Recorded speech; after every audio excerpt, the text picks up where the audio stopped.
अच्छा, आज के टॉपिक में हम बॉइलिंग और एवापोरेशन का डिस्कस करेंगे बेसिकली कि उन दोनों में डिफरेंस क्या है जी। और एवापोरेशन फैक्टर्स क्या होते हैं। क्योंकि ज़्यादातर क्वेश्चंस आपको इसी तरह से मिलेंगे कि उसमें एवापोरेशन के फैक्टर्स इनडायरेक्टली पूछे जाएंगे कि आपको कोई एग्जांपल दी हुई है और वहाँ पे पूछ लेंगे कि यहाँ पे एवापोरेशन आपके पास ग्रेटर होगी लेस होगी और उसका रीज़न आप बताओ क्यों होगी।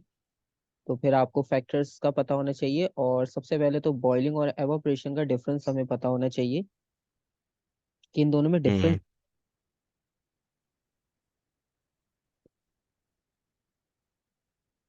I mean, I think I have the overall information on this. That boiling happens throughout the liquid, whereas evaporation happens on the surface. Evaporation can happen at any temperature, whereas boiling requires a specific 100 or a temperature. Evaporation का ये होता है कि नीचे वाला पानी ठंडा रहता है, whereas द अपर वाला गर्म रहता है, एंड बॉइलिंग का थ्रू आउट गर्म होता है। I think these are the 3 points. बिल्कुल सही। तो सबसे पहली बात जो है वो आपने बताई कि occurs at a fix temperature boiling में, क्योंकि 100 डिग्री होता है वाटर के लिए, बाकी सब लिक्विड्स के लिए अपना अपना टेम्परेचर फिक्स होता है।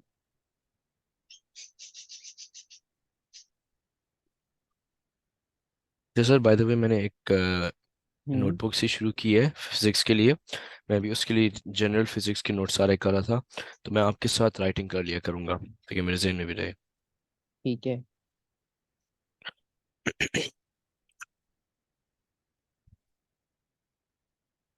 ठीक है, पॉइंट्स तो हमें मिल जाते हैं कहीं से भी, लेकिन बस ये होता है कि जब वो आप टॉपिक कर रहे हो ना तो उसके बीच में जो पॉइंट्स आपको समझ आ रहे हैं ना तो आप उसको अपने राइटिंग में खुद लिख लोगे तो वो आपको बाद में याद रहेगा कि ये मैंने पॉइंट जो है वो इसलिए लिखा था, ये चीज़ समझने के लिए। क्योंकि ये सारे पॉइंट्स तो हमें इजीली इंटरनेट पे भी मिल जाते हैं, इसमें कोई इतना मसला नहीं होता, लेकिन इनका जो डिफरेंस है वो समझना इंपॉर्टेंट होता है कि इसका मीनिंग क्या है। क्योंकि जिस तरह लास्ट टाइम भी हमने डिस्कस किया कांस्टेंट टेम्परेचर वाला, वो इतने माइनर माइनर कॉन्सेप्ट होते हैं, रीडिंग में वो सिंपल सा लग रहा होता है, लेकिन उसके जब हम मीनिंग्स देखें तो वो मीनिंग्स उसके काफी आपके पास डिफरेंट मिलते हैं।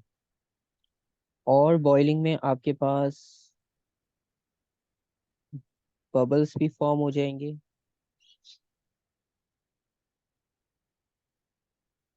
एवाप्रेशन में कोई ऐसा प्रोसेस नहीं होता कि बबल्स फॉर्म हो।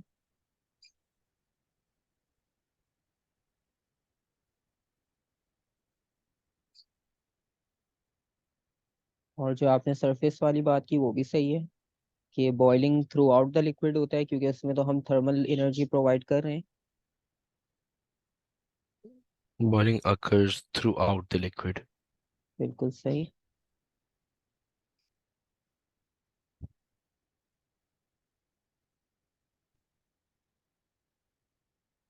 और एवाप्रेशन में सिर्फ हाई एनर्जेटिक मॉलिक्यूल्स लीव करते हैं सरफेस के ऊपर से बस।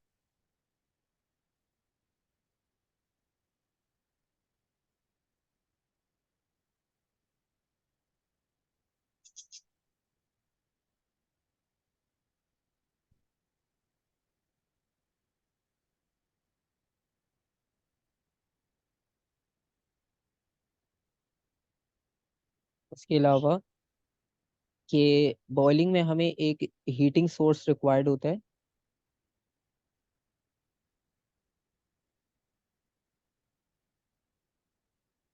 A specific heating source is required.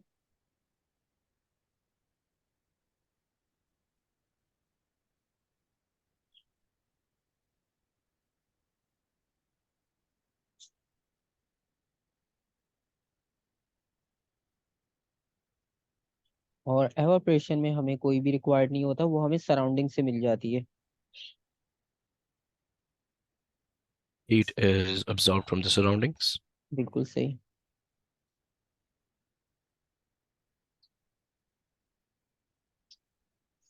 ठीक है, तो ये हमारे पास कुछ डिफरेंसेस के पॉइंट्स आ गए।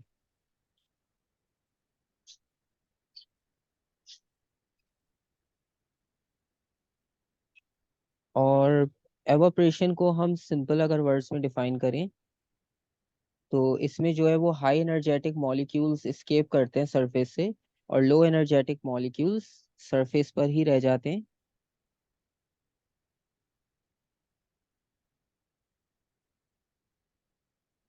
तो escaping of high energetic molecules high or more energetic molecules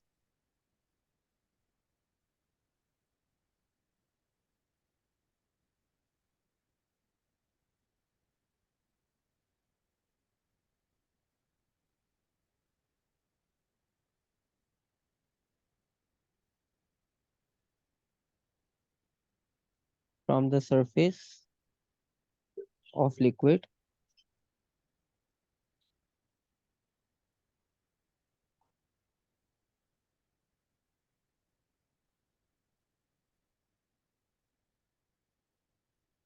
और इसमें एक चीज और पूछी जाती है कि एवोपरेशन आपके पास कूलिंग प्रोसेस किस तरह से है।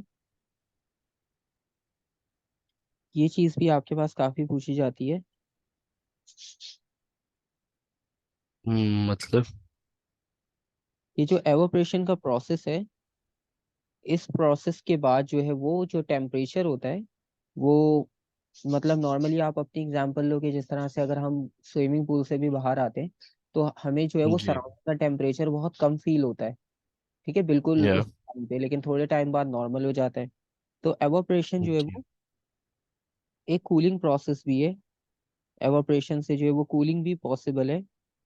तो इस चीज को भी एक्सप्लेन करने के लिए वो काफी बार पूछते हैं कि ये कैसे पॉसिबल है, इन टर्म्स ऑफ मॉलिक्यूल्स आप एक्सप्लेन करो।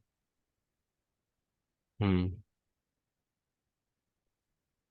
तो अभी हमने जिस तरह बात की कि इसमें कोई सोर्स तो रिक्वायर्ड है नहीं हीट का। अब बॉइलिंग में तो ये तो वहां तो सोर्स लगा हुआ है, तो वो जब तक चलता रहेगा प्रोसेस, आपको जो है वो टेम्परेचर उतना ही फील होगा। लेकिन जो एवापोरेशन है इसमें तो हम सराउंडिंग से टेम्परेचर ले रहे हैं।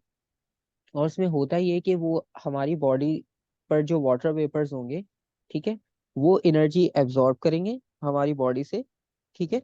और जब उन्हें एनर्जी इतनी मिल जाएगी तो वो सरफेस से लीव कर जाएंगे। तो बेसिकली वो जो हमारी बॉडी की थर्मल एनर्जी है वो गेन करके वहां से लीव कर रहे हैं। तो बेसिकली एनर्जी का ट्रांसफर हो रहा है। और उस एनर्जी के ट्रांसफर में ये होगा कि हमारी बॉडी का टेम्परेचर जो है वो थोड़ा सा डिक्रीज हो जाता है, कूल डाउन हो जाता है उस टाइम पे, जब हाई एनर्जी के मॉलिक्यूल्स बॉडी सरफेस से लीव कर जाते हैं। और जो लो एनर्जी के मॉलिक्यूल्स हैं, ठीक है, वो हमारी बॉडी सरफेस पे रहते हैं। तो इसकी वजह से जो है वो आपके पास एवापोरेशन एक कूलिंग प्रोसेस का काम करता है, ठीक है। क्योंकि जो हाई एनर्जी हम्म के मॉलिक्यूल्स थे वो तो स्केप हो गए, वो तो एवापोरेट हो गए। इसका मतलब है जो बाकी बचे हैं उनकी वजह से टेम्परेचर आपके पास लो मिलेगा, आपको उतना हाई नहीं मिलेगा जितना पहले था।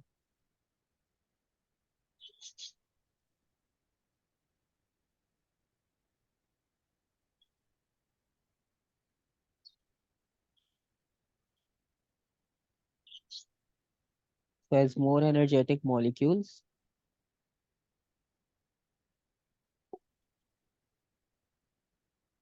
escape from the surface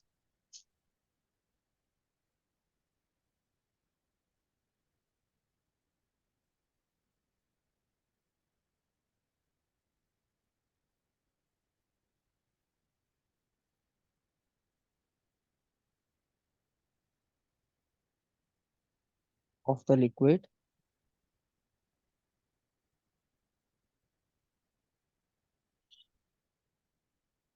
so less energetic molecules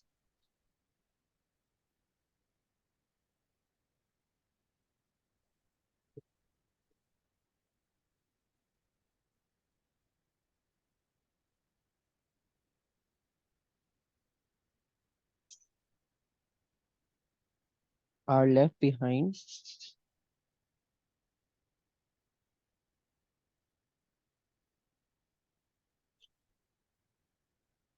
and the overall energy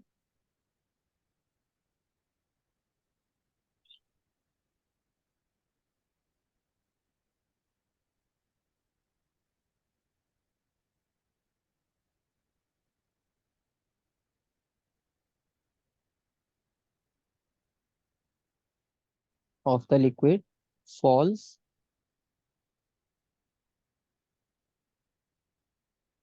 and cooling process occurs, right? तो ये हमारे पास एक्सप्लेनेशन हो गई। क्योंकि वो नॉर्मली आपसे पूछते हैं कि इन टर्म्स ऑफ मॉलिक्यूल्स आप एक्सप्लेन करो, तो इन टर्म्स ऑफ मॉलिक्यूल्स हमने एक्सप्लेन कर दिया कि इस तरह से आपके पास ये कूलिंग प्रोसेस पॉसिबल है। ठीक है। So basically, as the higher energy molecules escape from the surface of the liquid, the hmm. low energy molecules remain, and because of that, the body's temperature, yeah, the liquid's temperature starts to fall, causing cooling. बिल्कुल। ठीक है, क्योंकि हमारे पास total energy जो है वो तो decrease हो गई, क्योंकि हाई एनर्जी जो है वो हम ट्रांसफर कर चुके हैं, और वो मॉलिक्यूल्स को जिनको ट्रांसफर हुई थी वो तो स्केप कर गए सरफेस से। तो Hmm. ऑटोमेटिकली आपके पास जो एनर्जी है वो भी डिक्रीज हो गई, और जो ओवरऑल टेम्परेचर था वो भी आपके पास डिक्रीज हो जाएगा। ठीक है। सर, ये जो अंडरलाइन कर रहा हूँ एनर्जी, ये लिक्विड है या सॉरी ओवरऑल टेम्परेचर है या एनर्जी है? ओवरऑल एनर्जी, मतलब वही बात है कि एनर्जी आपके पास, थर्मल एनर्जी कम होगी तो टेम्परेचर भी कम होगा। ठीक है। So do I हाँ। overall energy, can I write overall energy slash temperature? हाँ, आप ऐसे भी लिख सकते हो कि overall temperature of the liquid falls, ऐसे भी लिख सकते हो। Yeah. ठीक है। अब इसके बाद जो इम्पोर्टेंट फैक्टर इसमें पूछा जाता है, वो फैक्टर है आपके पास एवोपरेशन के फैक्टर्स का, क्योंकि एवोपरेशन थोड़ा सा डिफरेंट प्रोसेस है। बेसिकली हम उसे बॉइलिंग की को और इसको एक ही समझते आते थे पहले, लेकिन जब थोड़ा हम डीप में इसको स्टडी करते हैं तो हमें पता चलता है कि इसमें तो क्लियर डिफरेंस है। ठीक है। और जब इसका डिफरेंस पता चल जाता है तो फिर इसके फैक्टर्स भी हैं कुछ जिन पे डिपेंड कर रहा है, मतलब अगर एवोपरेशन को फास्ट करना हो, स्लो करना हो, तो उसके लिए भी कुछ फैक्टर्स तो होंगे। तो वो फैक्टर्स हमने डिस्कस करने कि ये कैसे आपके पास इंक्रीज या डिक्रीज हो सकता है। Oh yeah, the rate of evaporation. बिल्कुल। ठीक है, तो वो रेट ऑफ एवोपरेशन अब हमने डिस्कस करने कि उनके फैक्टर्स हमारे पास कौन कौन से हैं। जी।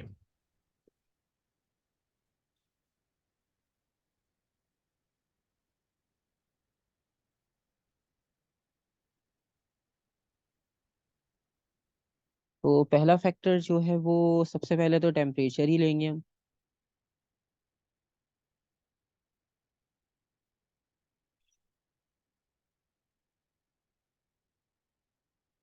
क्योंकि अगर हम एक समर सीजन में एक कंटेनर में वाटर रखते हैं ओपन एरिया में, और वही सेम क्वांटिटी हम विंटर सीजन में रखते हैं, तो डेफिनेटली समर सीजन में टेम्परेचर हाई होता है। तो उसमें क्या होगा कि एवापोरेशन फास्ट हो जाएगी। और जब उसी लिक्विड को हमने विंटर सीजन में रखा तो उसमें क्या होगा कि टेम्परेचर इतना हाई मिलेगा नहीं, क्योंकि विंटर सीजन है। तो उस वजह से आपका प्रोसेस ऑटोमेटिक स्लो डाउन हो जाएगा। ठीक है। तो बेसिकली जब टेम्परेचर इंक्रीज करेगा तो रेट ऑफ एवापोरेशन भी इंक्रीज हो जाएगा। पर सर, विंटर में evaporation तो नहीं हो सकती ना? मतलब जिस तरह हम डे टाइम में रखते हैं, जब थोड़ा बहुत आपके पास वहां पे सनशाइन हो, थोड़ी सी सनलाइट हो, तो स्लाइटली थोड़ी बहुत एवापोरेशन पॉसिबल हो सकती है। हाई, Yeah, बहुत that's लो टेम्परेचर में नहीं होगा, जब बिल्कुल ही सन ना हो और वहां पे थोड़ा सा आपके पास स्नोफॉल वगैरह सब हो, तो वहां तो पॉसिबल नहीं हो पाता। लेकिन अगर नॉर्मल जिस तरह हम अपने पाकिस्तान में भी देखें तो इतनी ज्यादा यहाँ कराची साइड पे भी इतनी लो टेम्परेचर जाता नहीं है, तो डे टाइम में 12-1 बजे के करीब थोड़ा बहुत टेम्परेचर होता है।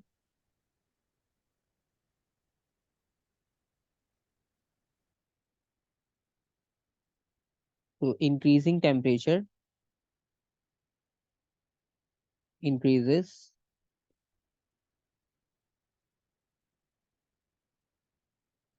the rate of evaporation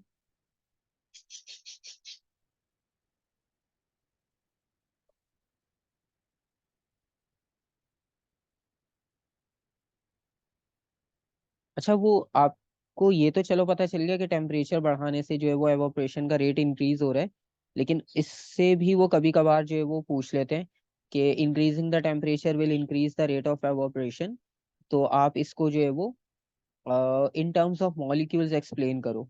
तो वो इस तरह से भी क्वेश्चन आपके पास पूछते हैं, तो वो एक्सप्लेनेशन भी मैं इसी के साथ लिख रहा हूँ, ताकि वो बाद में फिर सोचना ना पड़े कि ये कैसे होता है या कैसे नहीं होता। तो इसका रीजन हमारे पास यहीं पर इसके साथ आ जाएगा। तो होता ही है basically at high temperature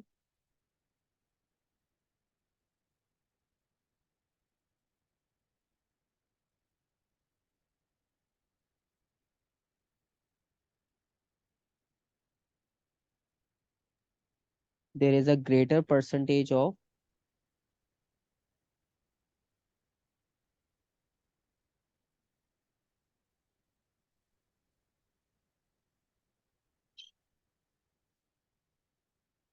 of more energetic molecules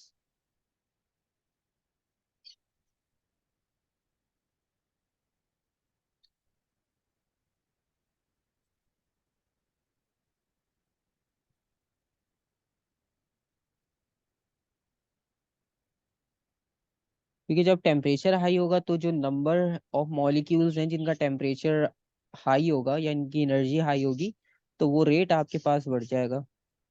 या इवेपोरेशन। तो ये होगा कि ज्यादा से ज्यादा लिक्विड मॉलिक्यूल जो है वो एवोपरेट कर सकते हैं। Hence more liquid will evaporate. बिल्कुल।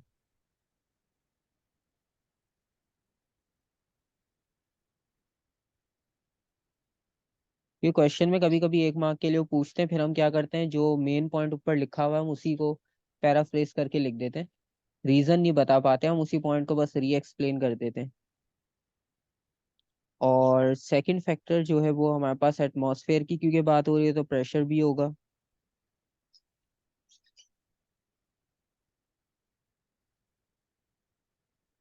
क्योंकि हमने एटमॉस्फेरिक प्रेशर भी पढ़ा है प्रेशर के चैप्टर में। तो एटमॉस्फेरिक प्रेशर क्या होता है कि वो अप्लाई होता है सरफेस के ऊपर, तो जिसकी वजह से एक एवापोरेशन में आपके पास रेजिस्टेंस आ सकती है। क्योंकि एवापोरेशन ऊपर की तरफ होना है, एटमॉस्फेरिक प्रेशर नीचे की तरफ अप्लाई हो रहा है, तो दोनों एक दूसरे के ऑपोजिट चल रहे हैं। ठीक है। तो अगर एटमॉस्फेरिक प्रेशर हम कम कर दें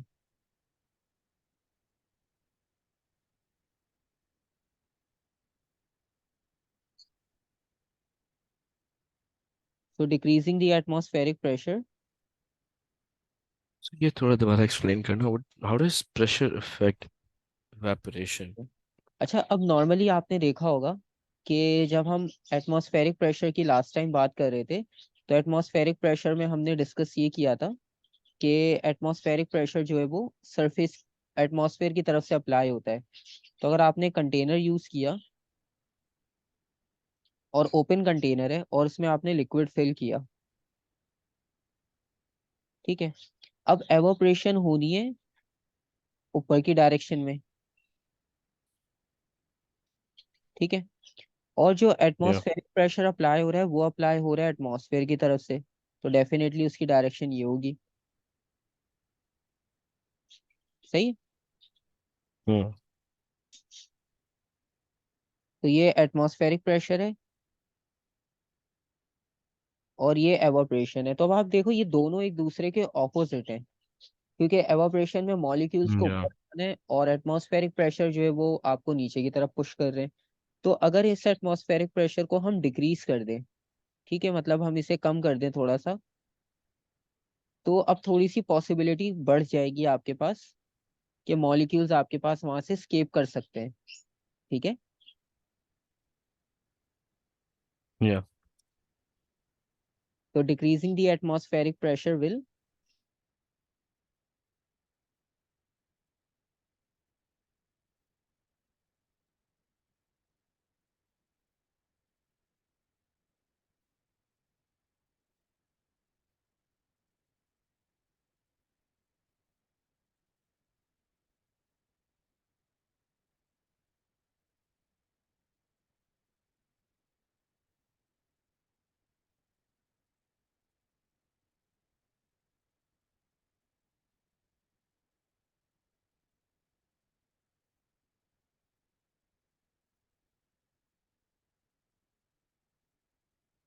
Decreasing the atmospheric pressure can greatly increase the rate of evaporation.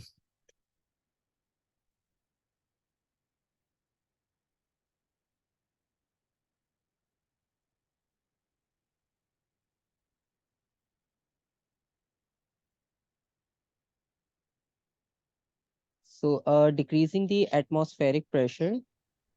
Greatly increase the rate of evaporation.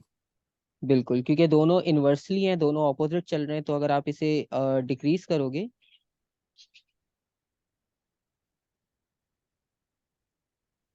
The rate of evaporation. evaporation decrease हो जाएगा, G. सॉरी इंक्रीज हो जाएगा। Yeah.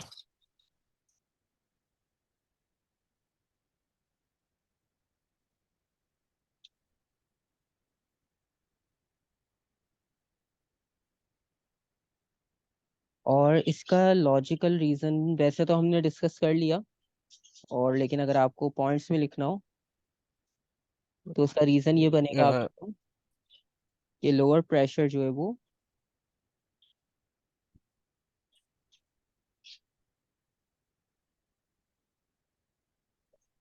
lower pressure will enable enable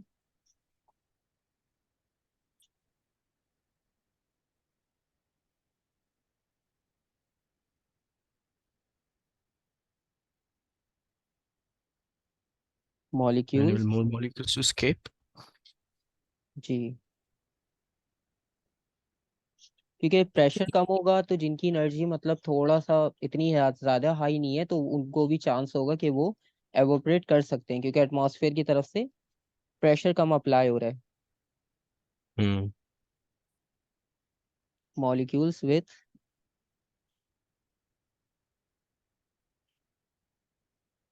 lower energy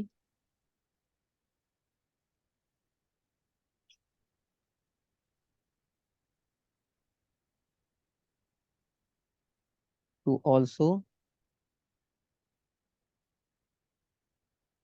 escape into atmosphere।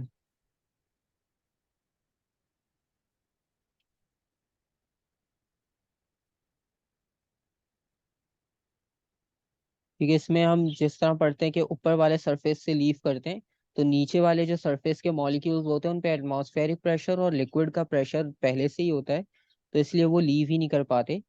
तो इससे भी आपको ये idea हो जाता है कि आपके पास डिफरेंस कितना है। फिर इसमें एक और फैक्टर आता है, जिस तरह अभी हमने एक ओपन कंटेनर यहाँ पे कंसिडर किया था,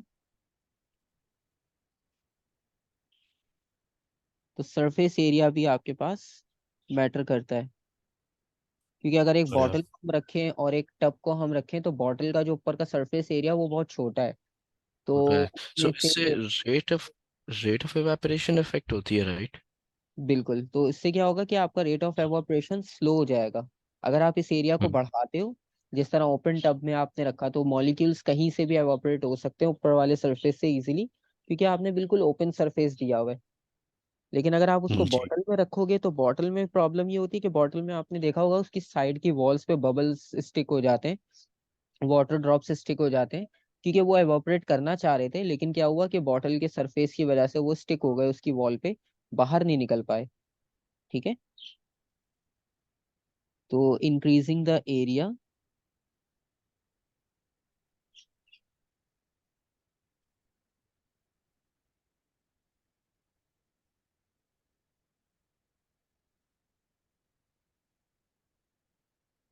सर बाय द वे आपकी अभी तक ग्रुप क्लासेस चल रही हैं? जी, सर आप उनका भी लिंक भेज सकते हैं, बिकॉज नाउ डेज बिकॉज ठीक है, हमें ट्रैवल नहीं करना, I feel like I would probably be able to join them.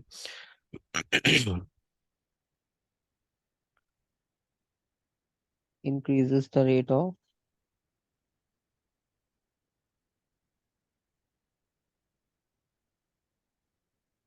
Evaporation. और रीजन तो खैर हमें इसका पता चल ही गया है, बेसिक, तो हम उसको As थोड़ा there's a सा larger एक्सप्लेन कर surface देते हैं। area, बिल्कुल, more molecules are able to escape. Uh,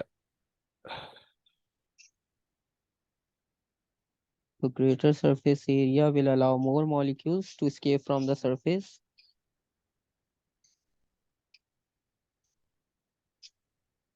at a faster rate, greater surface area.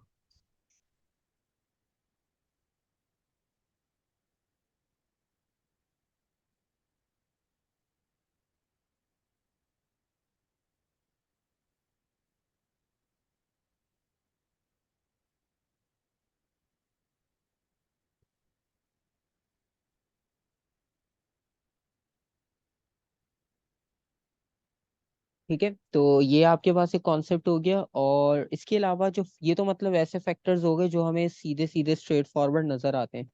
ठीक है, अब कुछ फैक्टर्स ऐसे भी होंगे कि मतलब उतना हमारा उसकी तरफ माइंड जाता नहीं है। जैसे एक फैक्टर है हमारे पास ह्यूमिडिटी का।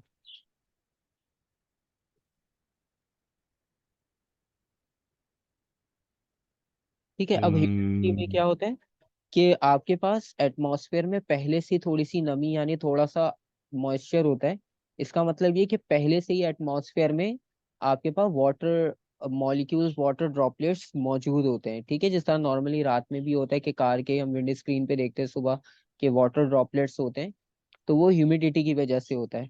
तो जब आपके पास पहले से ही वाटर मॉलिक्यूल्स एड अप होंगे आपके एटमॉस्फेयर में, आपके सरफेस में, तो वो और मॉलिक्यूल्स को ऐड होना इतना इजी नहीं होगा, क्योंकि टेम्परेचर एक तो लो होगा उनकी वजह से, और दूसरा ये कि जब वो ऊपर की तरफ मूव करना शुरू करेंगे तो सेम वही रेजिस्टेंस आएगी कि दूसरे मॉलिक्यूल्स के साथ वो जगह बना नहीं पाएंगे अपनी, क्योंकि पहले से ही उसमें लिक्विड मॉलिक्यूल्स मौजूद हैं। ठीक है। सो तो आई अंडरस्टूड, वो जो प्रेशर से जो सिमिलर है, उससे पहले आपने हाँ, एक्सप्लेन किया था, वो नहीं समझ आया। ह्यूमिडिटी में, अच्छा ह्यूमिडिटी जी। नॉर्मली होता है कि आपके पास जो है वो थोड़ा सा मॉइस्चर जो है वो एटमॉस्फेयर में होता है, यानी बहुत माइक्रो से ड्रॉपलेट्स होते हैं वाटर के, वो आपके एटमॉस्फेयर में होते हैं। मतलब उस तरह नहीं जिस तरह रेनी सीजन में होता है, उसमें तो क्लियर दिखता है, तो माइक्रो माइक्रो लेवल पर होते हैं। और नॉर्मली ये होता है कि जब आप रोड पर भी देखते हो तो रोड पर ऐसे लगता है कि जहाँ पे बारिश हुई है, लेकिन वो मॉइस्चर की वजह से होता है कि वो मॉलिक्यूल्स आपकी एटमॉस्फेयर में होने की वजह से हर चीज पे छोटे छोटे ड्रॉपलेट्स बन जाते हैं। जिस तरह ग्लास मटेरियल, हम्म। ग्लास अब एब्जॉर्ब नहीं कर सकता वाटर, तो उस पर ड्रॉप्स बन जाते हैं। और जो प्लांट्स होते हैं उन पे आपको ड्रॉप्स नजर आते हैं, लेकिन रोड या ग्राउंड होता है वो एब्जॉर्ब कर लेता है, तो उस पर ड्रॉप्स नहीं नजर आते आपको, लेकिन वहां से वो एरिया वेट हो जाता है। तो आपको पता चलता है कि मतलब आपके एटमॉस्फेयर में ह्यूमिडिटी ज्यादा है। ठीक है। तो ह्यूमिडिटी में होता है ये कि वाटर मॉलिक्यूल्स पहले से ही एटमॉस्फेयर में मौजूद हैं। ठीक है। तो या। नए मॉलिक्यूल्स जब ऐड होना चाहेंगे तो उन्हें उतना स्पेस नहीं मिल पाएगा, क्योंकि पहले से वहां पे लिक्विड है। ठीक है। तो स्पेस की वजह से वो फिर एवोप्रेशन का रेट उतना फास्ट नहीं हो पाएगा, वो स्लो हो जाएगा। ठीक है। क्योंकि या। उधर पहले से लिक्विड मॉलिक्यूल्स है और नए मॉलिक्यूल्स को ऐड होने के लिए स्पेस नहीं मिलेगा उतना, तो इस वजह से एवोप्रेशन आपके पास ऑटोमेटिक डिक्रीज हो जाएगा।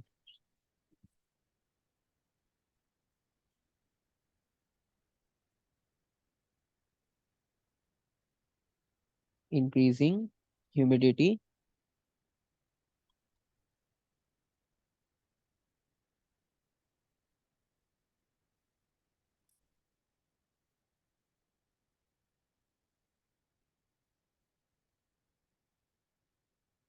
Decreases the rate of evaporation.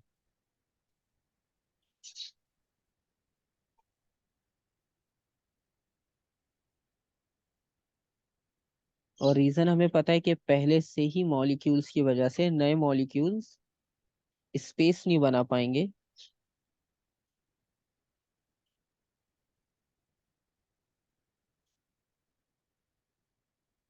So water molecules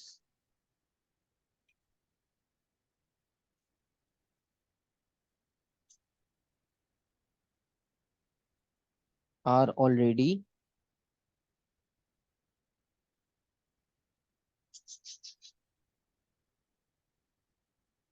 B present in the atmosphere. In atmosphere और in air.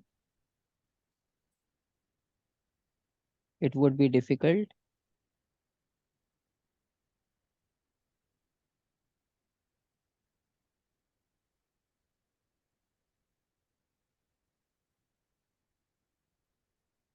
For new water molecules,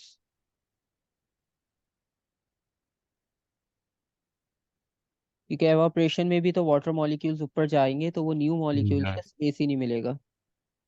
it would be difficult to.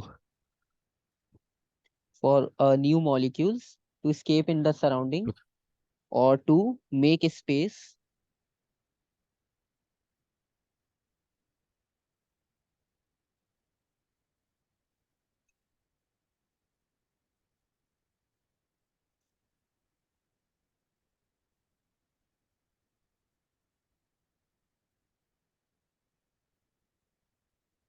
evaporation slows down।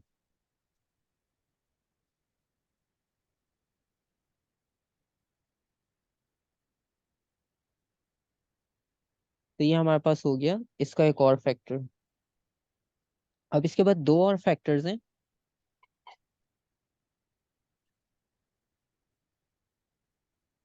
ये fifth factor होगा।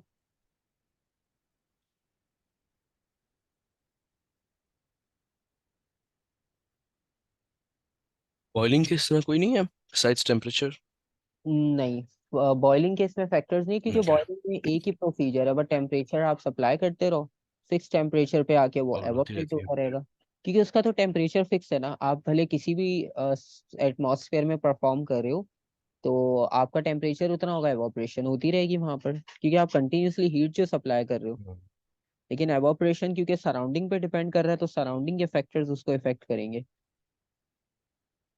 अच्छा, wind का concept ये कि normally ये होता है कि जब हमारे पास वेट क्लोथ्स होते हैं या कोई इस तरह की चीज होती है, तो हम उसे बिल्कुल ओपन करके वहां पे सुखाते हैं। ठीक है, ताकि क्या होता है कि जब एयर वहां पे फ्लो कर रही हो, और ओपन एरिया में हम नॉर्मली जो है वो उनको हैंग करते हैं, क्योंकि ओपन ओपन एरिया में होता है कि जो जब एयर की स्पीड आपके पास फास्ट होती है, तो उसे हम विंड कहते हैं।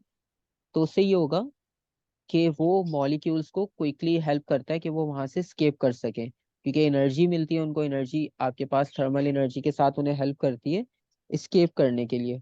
तो नॉर्मली भी ये होता है कि हमारे पास, अगर जैसे डे टाइम की भी बात हम ना करें, हम जैसे नाइट टाइम में अगर रूम की बात करें और रूम में आपके पास फैन चल रहा हो या एसी ऑन हो, तो वहां पर भी हम किसी क्लॉथ को अगर बिल्कुल ओपन करके रख देते हैं, तो उससे क्या होता है कि वो जल्दी ड्राई हो जाता है, क्योंकि विंड की स्पीड की वजह से Yeah. मॉलिक्यूल्स को हेल्प मिलती है कि वो जल्दी से एवोपरेट होकर और उसका टेम्परेचर डिक्रीज कर सकते हैं।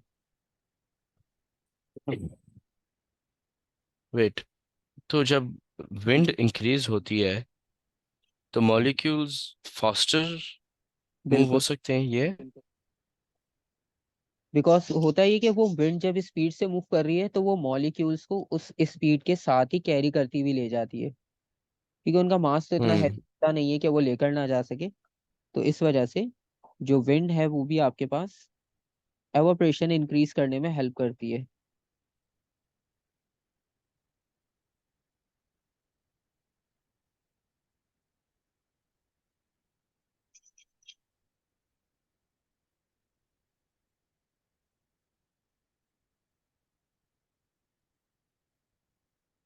और इसका रीजन हमारे पास आ गया कि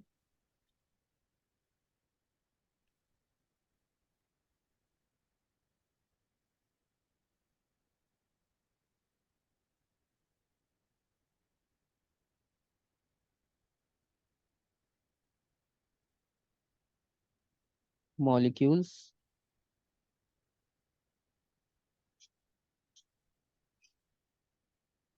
on the surface to escape or leave quickly.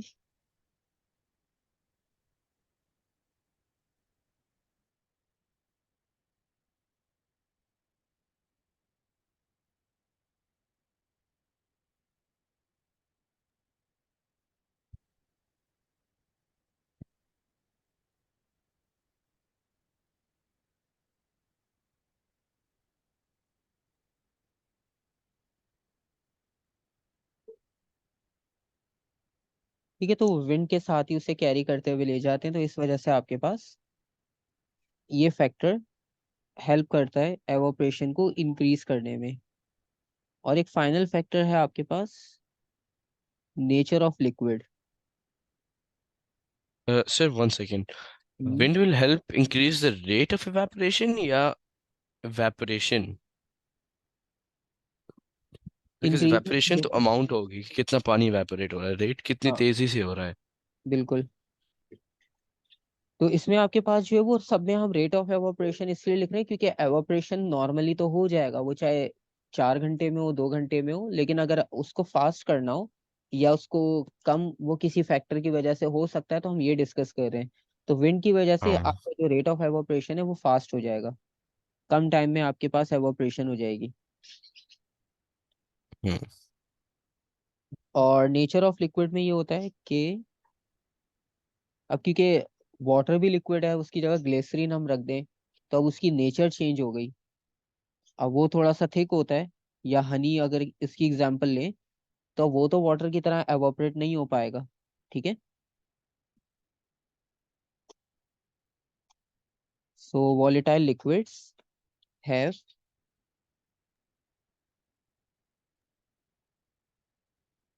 fast rate of evaporation। Volatile मतलब? मतलब जो जिनकी थिकनेस कम होती है ना, जो लेस थिक होते हैं, जैसे वाटर, वाटर और हनी को कंपेयर करो, तो वाटर जो है वो वॉलेटाइल होगा और हनी जो है वो नॉन वॉलेटाइल होगा, क्योंकि हनी में क्या होता है कि मॉलिक्यूल्स की बॉन्डिंग स्ट्रांग होती है और वो थोड़ा सा स्लो फ्लो करता है वाटर के कंपैरिजन। कैसे? Volatile means less dense liquids. वो मैं एक्सप्लेनेशन में यहाँ लिख दूंगा, तो वो आपको याद रहेगा इसलिए।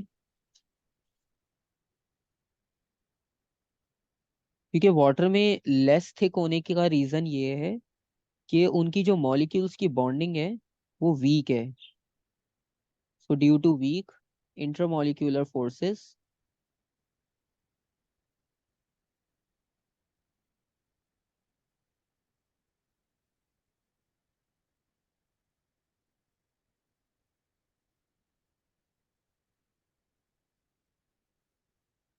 it is easy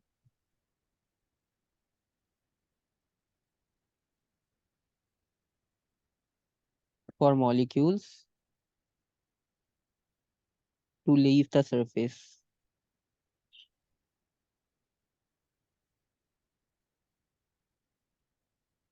ठीक है। और जो नॉन वॉलेटाइल होंगे, जैसे हनी की एग्जांपल हो गई, ग्लिसरीन हो गया, और इस टाइप के मटेरियल्स जो होंगे, तो वाटर के कंपैरिजन में वो थोड़ा सा ज्यादा थिक होते हैं, क्योंकि उनमें बॉन्डिंग थोड़ी सी स्ट्रांग होती है मॉलिक्यूल्स की, और वो इजीली एवोपरेट नहीं हो पाते।